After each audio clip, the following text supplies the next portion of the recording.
نحمده ونصلي على رسوله الكريم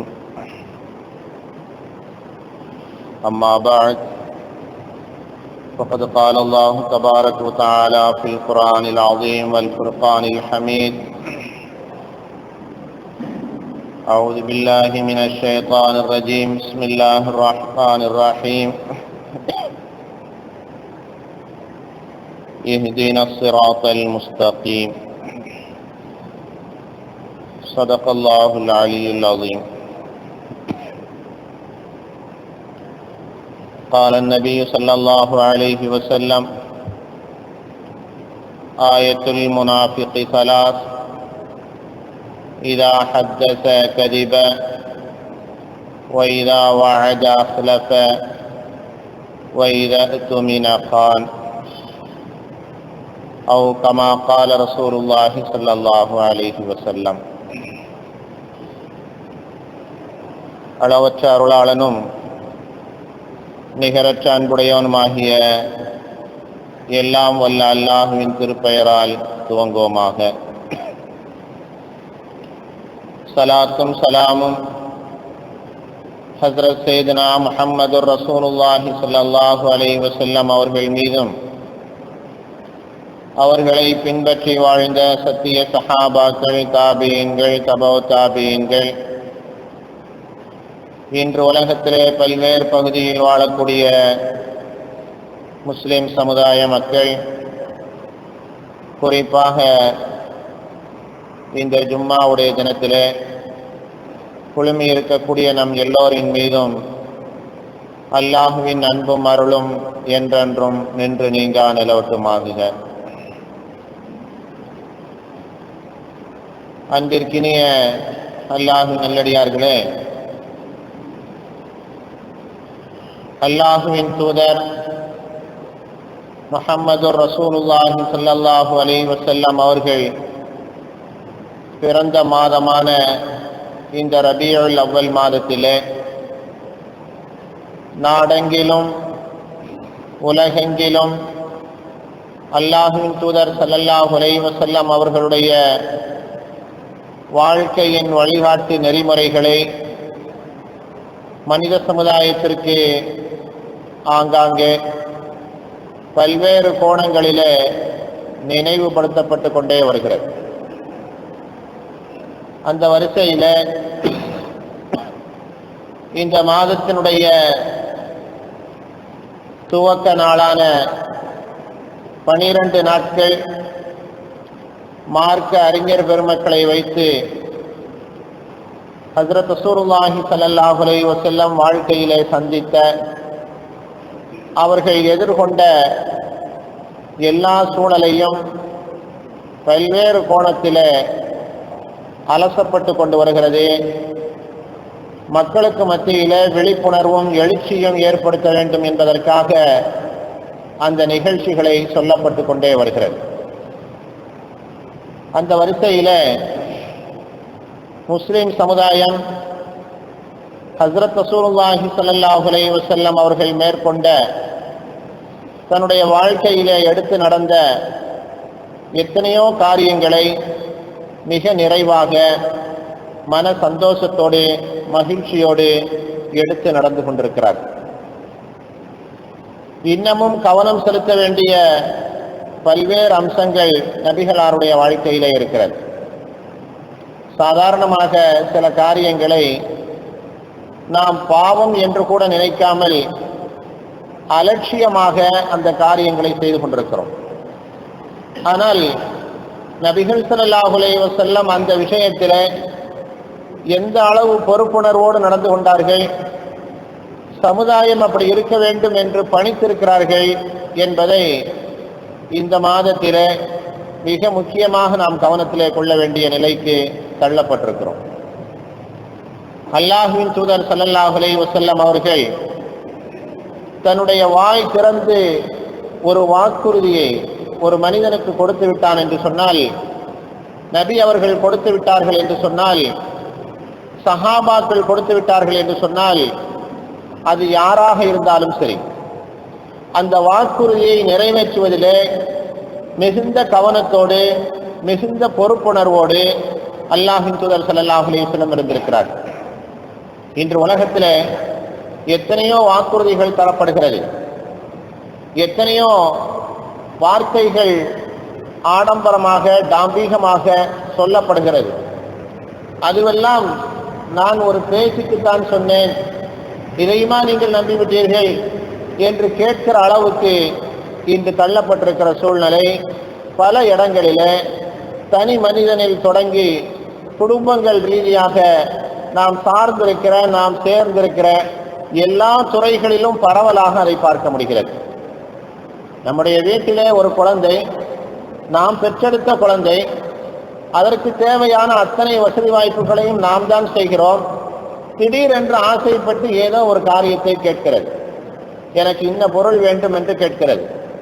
பெற்றோர்களாக இருப்பவர்கள் நான் நாளை பார்க்கிறேன், நாளை உனக்கு வாங்கி தருகிறேன் என்று சர்வசாதாரணமாக சொல்லிவிடுகிறோம். நம்முடைய உள்ளத்திலே என்ன ஒரு எண்ணம் என்றால், நம்முடைய குழந்தை தானே, நாளை கண்டிப்பாக செய்தே ஆக வேண்டும் என்ற என்ன தேவை இருக்கிறது? இப்போது அந்த குழந்தையை சமாதானப்படுத்த வேண்டும், அழுகையில இருந்து அதை நிறுத்த வேண்டும், எப்படியாவது ஒரு காரியத்திற்கு வர வேண்டும் என்ற நிலைக்கு நாம் தள்ளப்பட்டு சர்வசாதாரணமாக வாக்குறுதிகளை நம்முடைய குழந்தைகளிடத்திலே, மனைவியிடத்திலே, நம்முடைய உறவினர்களிடத்திலே, நண்பர்களிடத்திலே, ஊரார்களிடத்திலே நாம் சொல்லிக் கொண்டிருக்கிறோம். ஆனால் அல்லாஹ்வின் தூதர் ஸல்லல்லாஹு அலைஹி வஸல்லம் அவர்கள் தாம் கொடுத்த வாக்குறுதியை நிறைவேற்றுவது ஒவ்வொரு முஸ்லிமுக்கும் மூமினுக்கும் கட்டாய கடமை என்பதை போதித்திருக்கிறார்கள். எந்த அளவுக்கு ஹதீஸிலே வருகிறது என்று சொன்னால், வாக்குறுதியை நிறைவேற்றாத மனிதனுடைய உள்ளத்திலே ஈமான் இருக்கிறதா என்று கூட சந்தேகத்தோடு பார்க்க வேண்டும். ஒரு மூமினுடைய அடையாளம், ஒரு முஸ்லிமுடைய அடையாளம் அவன் கொடுத்த வாக்குறுதியை நிறைவேற்ற வேண்டும் என்பதுதான்.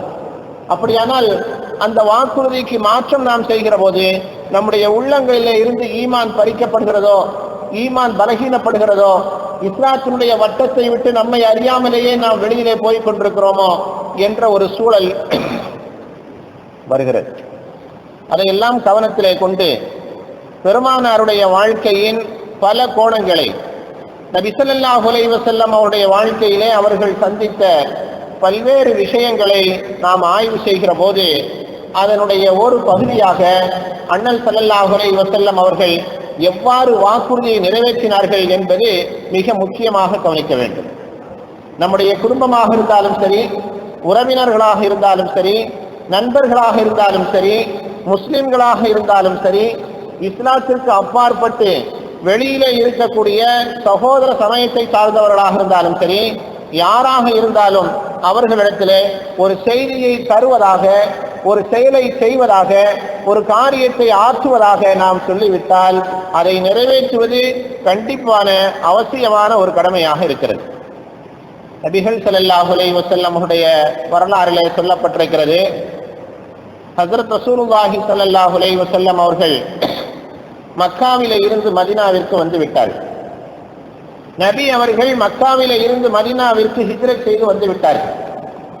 மக்காவிலே இருந்தபோது கடுமையான சிரமங்கள் இருந்தது, கடுமையான தொல்லைகள் இருந்தது. நிம்மதியாக இஸ்லாத்தை மக்களுக்கு எடுத்து சொல்ல முடியாத கஷ்டம் இருந்தது. தன்னுடைய வாழ்க்கையை கூட, தன்னுடைய வாழ்வை கூட நிறைவாக நிறைவேற்ற முடியாத ஒரு சூழல் இருந்தது. மன உளைச்சலுக்கு ஹஜ்ரத் ரசூலுல்லாஹி ஸல்லல்லாஹு அலைஹி வஸல்லம் அவர்கள் 13 ஆண்டு காலங்கள் தொடர்ந்து வேதனைப்பட்டுக் கொண்டே இருந்தார்கள். அல்லாஹ்வுடைய உத்தரவின் அடிப்படையில் நபிகள் ஸல்லல்லாஹு அலைஹி வஸல்லம் அவர்கள் மக்காவிலே இருந்து மதீனாவிற்கு ஹிஜ்ரத் செய்து வந்துவிட்டார்கள். ஹிஜ்ரத்திற்கு பிறகு நபிகளாருடைய வாழ்க்கை அப்படியே புரட்டி போடப்பட்டுவிட்டது. மக்காவிலே இருந்த அமைப்புக்கு நேர்மாறாக சந்தோஷமும் மகிழ்ச்சியும், இஸ்லாத்திலே உறுப்பினர்கள் தொடர்ந்து இணைகிற ஒரு எண்ணமும் ஒரு செயல்பாடும் தொடர்ந்து நடந்து கொண்டே இருந்தது. நபிகள் ஸல்லல்லாஹு அலைஹி வஸல்லம் சந்தோஷத்தின் உச்சியில இருந்தார்கள். ஆனால் நபிகளாருடைய அந்த சந்தோஷத்தை பார்த்து மக்காவிலே இருப்பவர்களால் பொறுத்துக் கொள்ள முடியவில்லை. தாக்க வேண்டும் என்று திட்டமிட்டு மக்களுக்கு மக்கள் எல்லாம் ஒன்று கூடி வருகிறார்கள். ஹிஜ்ரி 2ஆம் ஆண்டு பத்ருடைய போர் நடக்கிறது. நாம் வரலாறு கேள்விப்பட்டிருப்போம்.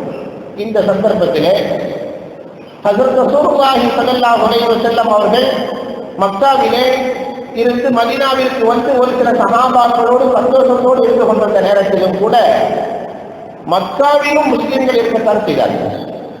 மக்காவிலும் ஒரு சில சஹாபாக்கள் இருக்கத்தான் செய்தார்கள். அது மட்டுமல்ல, இங்கே இருந்த பிரச்சாரத்தை கேட்டு கேள்விப்பட்டு மக்காவிலே நபி அவர்கள் இருக்கிற போது செய்த பிரச்சாரத்தை உள்வாங்கி உள்ளத்திலே நிலைநிறுத்தி அதனுடைய பின்னணியிலே பலரும் இஸ்லாத்தை தழுவிக் கொண்டே இருந்தார்கள்.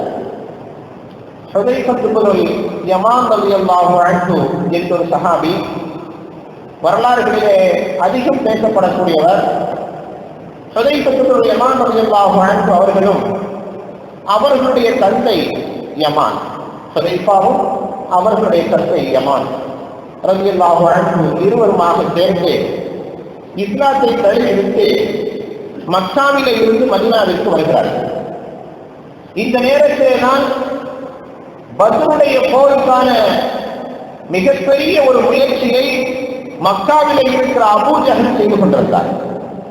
மக்கத்து மக்களை எல்லாம் ஒன்று திரட்டிக் கொண்டிருந்தார். ஆங்காங்கே எத்தனை வழிகள் வழியாக மதீனாவிற்கு வர முடியுமோ எல்லா வழியும் தடை செய்யப்பட்டு மக்காவிலே இருக்கிற யாரும் மதீனாவிற்கு வந்துவிடக் கூடாது, எல்லோருமே நம்முடைய கட்டுப்பாட்டிற்கே வர வேண்டும். ஒரு மிகப்பெரிய அளவிலே படையை திரட்டி முஹம்மது ரசூலுல்லாஹி ஸல்லல்லாஹு அலைஹி வஸல்லம் அவர்களை எதிர்த்து தோல்வியை தர வேண்டும் என்பதிலே முனைப்பு காட்டிக் கொண்டிருந்தார் அபூ ஜஹல். இந்த சந்தர்ப்பம் ஹுதைஃபத்து இப்னு யமான் ரலியல்லாஹு அன்ஹு அவர்களும் அவர்களுடைய தந்தையின் இஸ்லாத்தை தழுவி மதீனாவிற்கு போய்விடலாம் என்று வருகிறார்கள். அபூ ஜஹல் பார்த்துட்டாங்க, யாரோ ஒரு 2 பேர் மறைஞ்சு அப்படியே வர்ற மாதிரி தெரியும். அபூ ஜஹல் தன்னுடைய ஆட்களோடு நின்று கொண்டிருந்தார், தன்னுடைய படையோடு நின்று கொண்டிருந்தார்.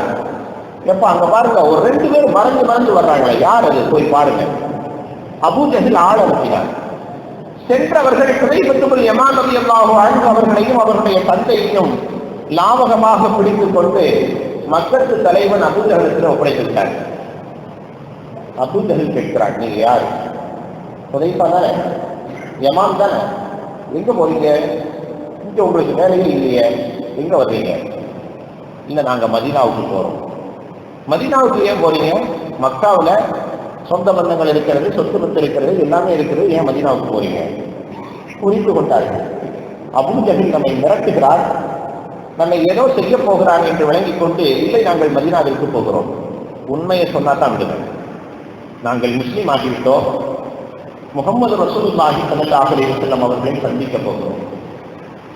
ஹுதைஃபத்து இப்னு யமான் ரலியல்லாஹு அன்ஹு சொல்கிறார்கள், அபூ ஜஹலிடத்திலே சொல்கிறார்கள், யாருமே இல்லை பக்கத்திலே, தந்தையும் மகனும் தனியாய் இருக்கிறார்கள், எதிரி கூட்டங்கள் கூட்டம் கூட்டமாக கும்பலாக இருக்கிறார்கள்.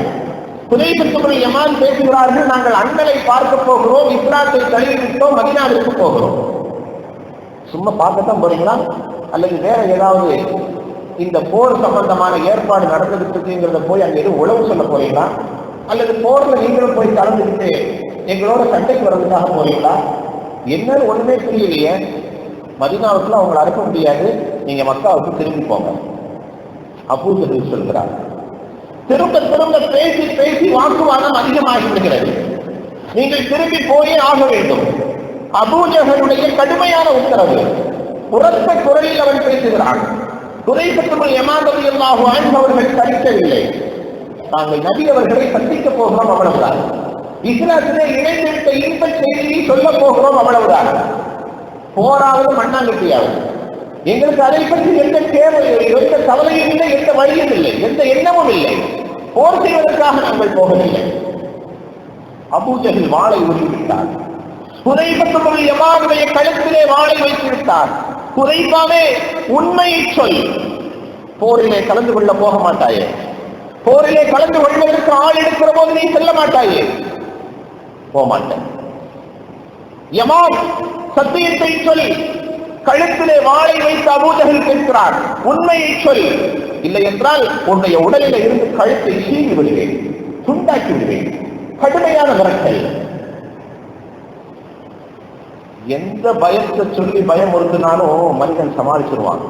இந்த உயிர் பயம் இருக்கு வச்சுங்களா, உன்னை சாகடிச்சிருவேன் அப்படின்னு சொன்னா போதும், எல்லாருமே பயப்படுவோம்.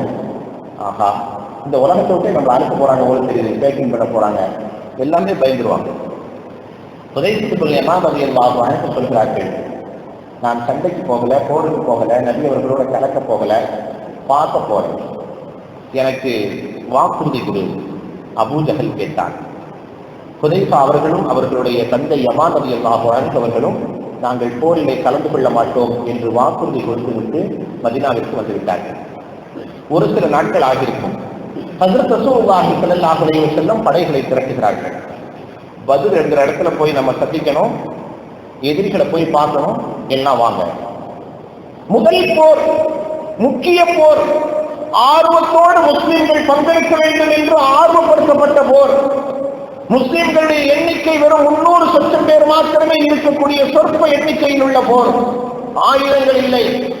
எப்படியாவது 1-2 பேர் அதிகமா இருந்தாங்கன்னா ஒரு தண்ணி எடுத்து கொண்டு போவாங்க, எதிரிகள் வர்றதை சொல்லிக்குவாங்க, எப்படியாவது உதவி இருக்கும், நாம் செல்ல வேண்டும் என்று ஒவ்வொருவருக்கும் ஆசை இருந்தது. குறைபத்துக்குள் யமாதவியல்லாஹு அன்ஹு அவர்களும் மஜ்லிஸுக்கு வந்து விட்டார்கள், அவர்களுடைய தந்தைகள் வந்து விட்டார்கள். யா ரசூலல்லாஹ், நாங்களும் போருக்கு வருகிறோம், நாங்களும் போருக்கு வருகிறோம்.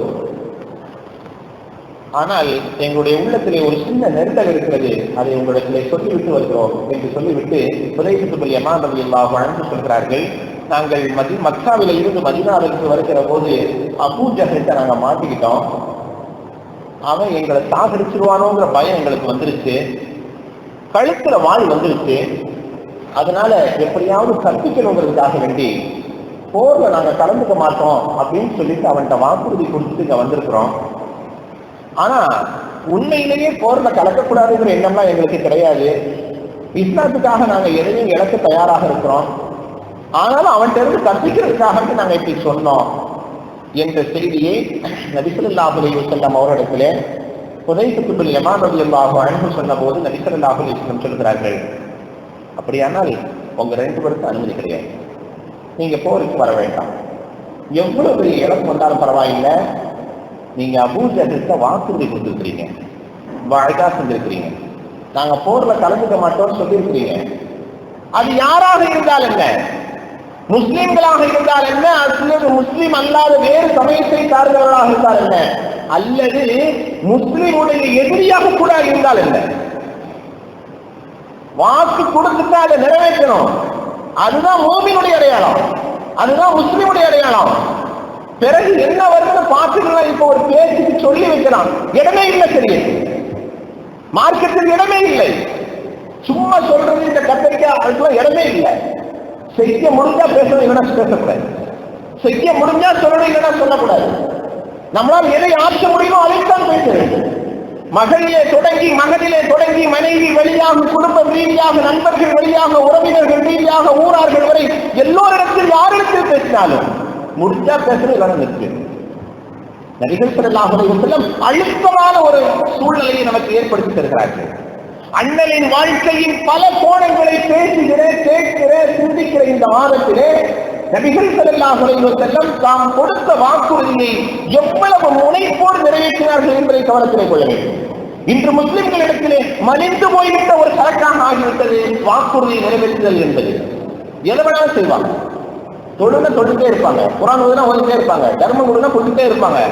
ஆனா சொன்ன வாக்குறுதி நீங்க அன்னைக்கு இப்படி சொன்னீங்களே, அப்படியா சொன்ன மாதிரி ஞாபகம் இல்லையே, ஒரு மறதி, ஒரு சாக்கு போக்கு, அப்படி நான் சொல்லியிருக்க மாட்டேன். எத்தனை இடங்களிலே நடக்கிறது. ஷரியத்தை வன்மையாக கண்டிக்கிறது, உன்னுடைய ஈமானை சந்தேகிக்கிறது, உன்னுடைய இஸ்லாத்தை சந்தேகிக்கிறது. இஸ்லாத்துடைய வட்டத்தில் இருந்து கொண்டு, ஈமானுடைய வட்டத்தில் இருந்து கொண்டு, அண்ணல் எங்களுடைய இறுதி தூதர், இறை தூதர் என்பதை வானளாவ அளவுக்கு உறக்க பேசியும் கேட்டும் கொண்டிருக்கிற நாம், அண்ணலை வைத்து பெருமை வைத்துக் கொண்டிருக்கிற நாம், அண்ணலின் வாழ்க்கையின் வரிகள் அனைத்தும் என்னுடைய வாழ்வில் வந்திருக்கிறதா என்று என்னை நானே கண்ணாடி முன்னால் போய் நின்று நான் பார்க்கிறேன். யாரையும் யாரும் குறை சொல்வதற்காக சொல்லப்படுகிற வார்த்தை அல்ல இது. நபிகள் ஸல்லல்லாஹு அலைஹி வஸல்லம் அவருடைய வாழ்க்கையில் ஒரு துளியாவது ஒவ்வொரு ஆண்டினுடைய ரபியுல் அவ்வல் மாதம் கடந்து செல்கிற போது அது மாற வேண்டும். மனிதர்கள் தானே, பாவம் செய்பவர்கள் தானே, நம்மை சுற்றி பாவம் செய்வதற்கு உண்டான அத்தனை வாய்ப்புகளும் இருக்கிறது தானே. ஆனால் ஒவ்வொரு ஆண்டும் வந்து போகிறது, கடந்து போகிறது. அண்ணனின் வாழ்க்கையின் பல கோணங்களை பேசப்படுகிறது, கேட்கப்படுகிறது. சென்ற வருஷமா இருந்து இந்த வருஷமும் நான் இருந்தேன்னா என்ன பயன்?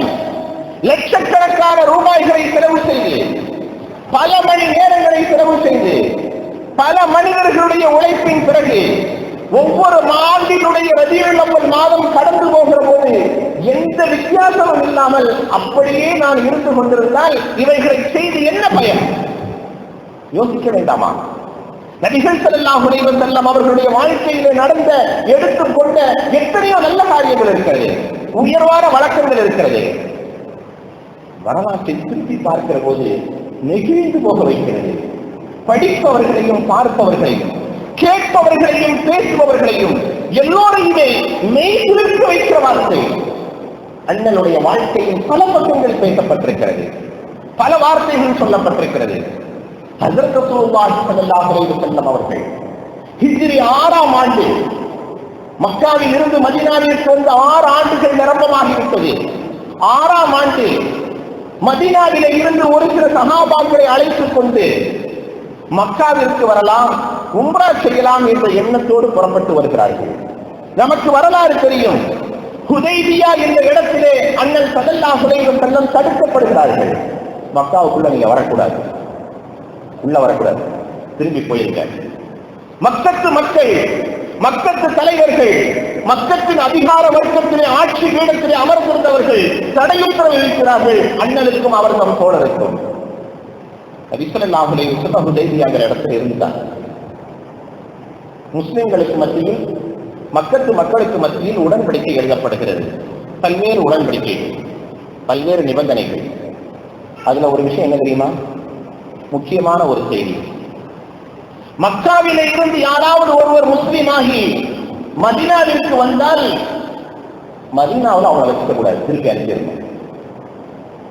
மக்காவில இருந்து யாராவது ஒருத்தர் முஸ்லீம் ஆகி மதீனாவுக்கு வந்தா மதீனாவை வச்சுக்க கூடாது, திருப்பி அனுப்பியிருந்தோம்.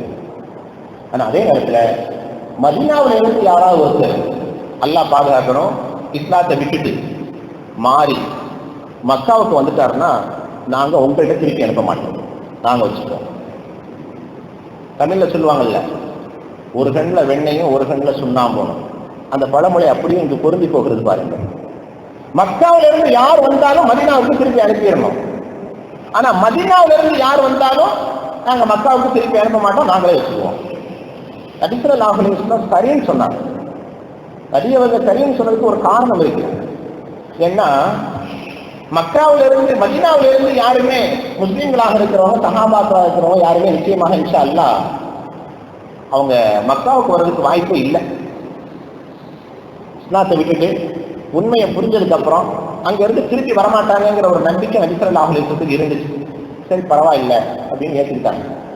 ஆனா அதே நேரத்துல மக்காவில இருந்து முஸ்லீம் ஆகி யாராவது மதீனாவுக்கு வந்தா அவங்கள மதீனாவில் வைக்கக்கூடாது, திருப்பி அனுப்பிடணும். பேச்சுவார்த்தை நடந்துகிட்டு இருந்துச்சு. இந்த உடன்படிக்கையை, இந்த ஷர்த்தையும் எழுதணும். நபி ஸல்லல்லாஹு அலைஹி வஸல்லம் சரி எழுதலாம், யோசிக்கலாம் அப்படின்னு பேசிக்கிட்டு இருந்தாங்க. இன்னும் முடியல, ஒப்பந்தம் முடியல. ஒப்பந்தங்களுடைய ஷராயித்துக்கள் எல்லாம் எழுதி இன்னும் கையொப்பமிடல, முத்திரை வைக்கல, எதுவுமே நடக்கல. பேச்சுவார்த்தை நடந்துட்டே இருந்த போது அழுகல் சத்தத்தோடு, முழங்கல் சத்தத்தோடு, அண்ணலே ரசூலே, அண்ணலே பெருமானே, எனக்கு என்னை ஆசீர்வதியுங்கள், எனக்கு அடைக்கலம் தாருங்கள் என்று ஒருவர் அழுது கொண்டே ஓடி வருகிறார். அவருடைய கையிலே விலங்கு மாட்டப்பட்டிருக்கிறது, அவருடைய காலிலே விலங்கு மாட்டப்பட்டிருக்கிறது. வரலாறுலே வருகிறது, அபூ ஜந்தல் ரலியல்லாஹு அன்ஹு என்ற சஹாபி மக்காவிலே இருந்து ஹுதைபியா என்ற இடம் 10 மைல் தூரம் தப்பித்து வருகிறார். கைகால் விலங்குகளோடு வருகிறார். யாருக்கும் தெரியாமல் ஒளிந்து மறைந்து வருகிறார். அண்ணனே அடைக்கலம் தருவீரோ என்று ஏங்கி வந்து நிற்கிறார். வந்து நபி அவர்களிடத்திலே பேசுகிறார், யா ரசூலல்லாஹ், என்னுடைய தந்தை காபிராக இருக்கிறார். அபூ ஜந்தல் பேசுகிறார், என்னுடைய தந்தை காபிராக இருக்கிறார். நான் இஸ்லாத்தை தழுவிவிட்டேன், உங்களை நம்பிவிட்டேன், அல்லாஹுவை ஏற்றுக்கொண்டு விட்டேன். செய்த ஒரே காரணத்திற்காக. வேறு யாரும் என்னை சித்திரவதை செய்யவில்லை. என்னை பெற்றெடுத்த தந்தையே இதோ பாருங்கள், என் கரங்களிலே விளங்க மாட்டியிருக்கிறான், என் கால்களிலே விளங்க மாட்டியிருக்கிறான். தினம் தினம் காலையும் மாலையும் வந்து என்னை கடுமையான வார்த்தைகளால் பேசி பேசி அடிப்பான். பொறுத்துக் கொள்ள முடியவில்லை நாயகமே. எப்படியாவது மதீனா வர வேண்டும் என்ற எண்ணம் எனக்கு இருந்தது. பல தடவை முயற்சி செய்தேன். கட்டப்பட்டிருக்கிற சங்கிலியை என்னால் அறுக்க முடியவில்லை. இப்போது நீங்கள் ஹுதைபியா வந்திருக்கிற செய்தி எனக்கு எப்படியோ கிடைத்தது. எப்படியாவது தப்பித்துவிட வேண்டும் என்று பல முறை முயற்சி செய்தேன். என்னுடைய சங்கிலியை நான் அறுத்துக் கொண்டு அரை குறையாக கால்களிலும் கரங்களிலும் விலங்குகள் மாட்ட மாட்ட 10 மைல் தூரம் பயணித்து வந்திருக்கிறேன் நாயகமே, எனக்கு அடைக்கலம் தாருங்கள். கொஞ்சம் யோசிக்கிறார்கள். எல்லாத்தையும் விட்டுட்டு குடும்பத்தினுடைய எதிர்ப்பையும் மீறி இஸ்லாம் ஒன்றே கதி என்று நம்மை நோக்கி வந்திருக்கிற அந்த அபூ ஜஹல் ரலியல்லாஹு அன்ஹு அவர்களுக்கு பாதுகாப்பு அளிப்பதுதானே நியாயம் என்று அந்த மக்களிடத்திலே பேச ஆரம்பிக்கிறார்கள். ஒருத்தர் வந்திருக்கிறாரு, எங்க ஆளு, அவரை நான் மதீனாவுக்கு அழைச்சிட்டு போயிடுறேன். முடியாது முடியாது. இப்பதானே நம்ம பேசிக்கிட்டு இருந்தோம். மக்காவிலிருந்து யாரும் இஸ்லாத்தை தழுவி மதீனா வந்தால் திருப்பி அனுப்ப வேண்டும் என்று பேசினோம். முடியாது. நபி அவர்கள் சொல்கிறார்கள், உண்மைதான், நீங்க சொல்ற கருத்தெல்லாம் சரிதான், ஆனா இன்னும் ஒப்பந்தம் முழுமை அடையலையே, இன்னும் நம்ம கையொப்பம் போடலையே. அதற்குள்ள ஒருத்தர் வந்திருக்கிறார், அவ்வளவுதானே, நீங்க நினைச்சா விடலாம் தானே. நபிகள் ஸல்லல்லாஹு அலைஹி வஸல்லம் கனிவோடு பேசுகிறார்கள், கரிசனத்தோடு பேசுகிறார்கள். தன்னை நம்பி வந்த ஒரு தோழருக்கு அடைக்கலம் தர வேண்டும் என்று ஆதரவு வைத்து பேசுகிறார்கள். மக்கள் இறங்கவில்லை. கல் நெஞ்சத்தோடு சொல்கிறார்கள், முடியாது, அபூ ஜஹலை நாங்கள் தான் அழைத்து செய்வோம். நபி ஸல்லல்லாஹு அலைஹி வஸல்லம் அபூ ஜஹலை பார்த்து சொல்கிறார்கள், அபூ ஜஹலே, நீங்கள் மக்காவுக்கு திரும்பி செல்லுங்கள். நீங்கள் வைத்திருக்கிற இஸ்லாம் உண்மையானால், அல்லாஹ்வின் மீதும் அவருடைய தூதரின் மீதும் நீங்கள் வைத்திருக்கிற நம்பிக்கை உண்மையானால் கவலைப்படாதீர்கள், ரப்பு உங்களுக்கு மறு வழியை காட்டுவான், திரும்பி செல்லுங்கள் என்று அனுப்பினார்கள். பூமான் ஸல்லல்லாஹு அலைஹி வஸல்லம் தான் கொடுத்த வாக்குறுதி, அவர்களிடத்திலே நடந்து கொள்ள வேண்டிய ஒப்பந்தம். நபிகள் ஸல்லல்லாஹு அலைஹி வஸல்லம் சகோதர சமயத்தவன் என்று கூட பார்க்கவில்லை. நான் சொல்லிவிட்டேனோ அதை நிறைவேற்றுவதில் நான் முனைப்பு காட்டுவேன் என்றார்கள் பூமான் ஸல்லல்லாஹு அலைஹி வஸல்லம். இன்று நம்மில எத்தனை பேர் வாக்குறுதி நிறைவேற்றுகிறோம் என்பதை யோசித்து பாருங்கள். எத்தனை வாக்குறுதிகள் அள்ளி வீசுறோம். இப்ப சாதிக்க முடியும், இப்ப சமாளிக்கணும். நம்ம குழந்தைகிட்ட இருந்து, நம்முடைய குடும்பத்தில இருந்து, உறவினர்கள்ட்ட இருந்து, நண்பர்கள்ட்ட இருந்து எல்லாத்துமே அள்ளி தாராளமா கொடுக்கிறோம். காசா பணமா சும்மா ஒரு வார்த்தை சொல்லி வைக்கிறது தானே. ஹஜ்ரத் ரசூலுல்லாஹி ஸல்லல்லாஹு அலைஹி வஸல்லம் கடுமையாக கண்டிக்கிறார்கள். குர்ஆன் ஷரீஃபில ஒரு நிகழ்ச்சி வருகிறது. இந்த உலகத்துல நம்ம வாழ்ந்துகிட்டு இருக்கிறப்போ நிறைய பாவங்கள் செய்யறோம். ஒவ்வொருத்தரும் அவங்களுக்கு தெரியும் நம்ம என்னென்ன பாவம் செய்யறோம். நிறைய பாவங்கள் செய்யறோம். ஃபஜ்ர் தொலை வராம சில பேர் தூங்கிட்டு இருப்பாங்க. அவங்கள்ட்ட போய் சும்மா சாதாரணமா நட்பு அடிப்படையில் கேட்டு பாருங்க, என்னென்ன ஃபஜ்ருக்கு வரலையா? இந்த சைத்தான் நம்ம எந்திரிக்கவே விட மாட்டேங்கிறான். அவன் மேல பழிய போடுறது இருக்கான் ஒரு சைத்தான், அவன் மேல பழிய போடுறது. நானும் எப்படியாவது எழுந்திருக்கலாம் தான் பாக்குறேன். உண்மைதான், நீங்க சொல்றதெல்லாம் சரிதான் இருக்கு. இந்த சைத்தான் நம்ம அப்படியே கெடுத்துடுறாங்க. 4 மணிக்கு சரியா முழிப்பை கொடுத்து எந்திரிச்சு பாத்ரூம்லாம் போனேன், டைம்லாம் பார்த்தேன், கொஞ்சம் படுக்கலாம் படுத்த முடிஞ்சு வச்சு. நிறைய பேர் சர்வசாதாரணமா சொல்றது, ஏதாவது ஒரு தப்பை பண்ணிட்டு யார் மேல பழிய போடுறது? சைத்தான் மேல பழிய போடுறது நிறைய நடக்குது. மறுமையில சைத்தான் ஒரு பக்கம் நிற்பான், இன்னொரு பக்கம் பாவம் செய்தவர்கள், இறை நிராகரிப்பில் வாழ்ந்தவர்கள் எல்லாம் இன்னொரு பக்கம் நிற்பாங்க. எல்லாம் விசாரணை பண்ணுவான்.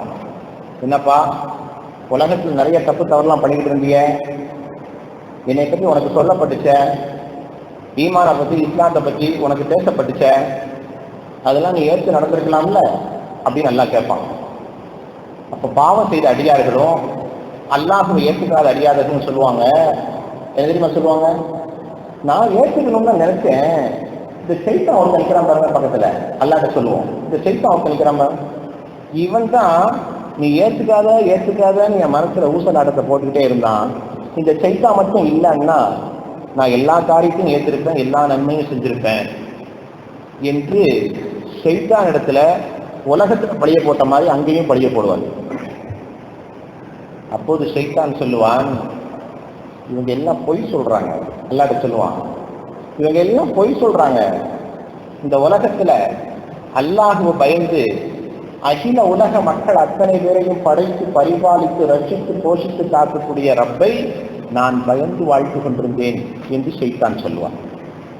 இந்த செய்தி அனைத்தையும் ஒரு வசனத்தில் அல்லாஹ் சொல்கிறான், மதலுஹும் கமதலி ஷைத்தான், மதலுஹும் கமதலி ஷைத்தான் இது قال للإنسان اكفر فلما كفر قال إني بريء منك إني أخاف الله رب العالمين. அவர்களுக்கு உதாரணம் என்ன உதாரணம் தெரியுமா? கமதலி ஷைத்தான், அவர்கள் ஷைத்தானை போன்றவர்கள். உலகத்திலே வாழுகிற போது பாவத்தின் பக்கம் நம்மை கொண்டு போய் சேர்த்தவன் அவன்தான். ஆனால் மறுமையில எனக்கும் இதுக்கும் சம்பந்தம் இல்லை என்று அவன் தப்பித்துக் கொள்வான். இந்த வசனத்தை அல்லாஹ் குர்ஆனில் எடுத்து சொல்கிறான் என்று சொன்னால், இந்த உலகத்திலே வாழ்கிற காலத்தில் வாக்குறுதி கொடுத்து விட்டு யார் வாக்குறுதி நிறைவேற்றாமல் இருக்கிறார்களோ அவர்களுக்கு உதாரணம் ஷைத்தானை போல என்று அல்லாஹ் சொல்கிறார். இந்த உலகத்திலே ஒரு வாக்குறுதியை தந்துவிட்டு யார் அந்த வாக்குறுதியை நிறைவேற்றாமல் இருக்கிறார்களோ அவர்கள் ஷைத்தானை போல. அவன்தான் இந்த உலகத்திலே வாக்குறுதியை தந்தான்.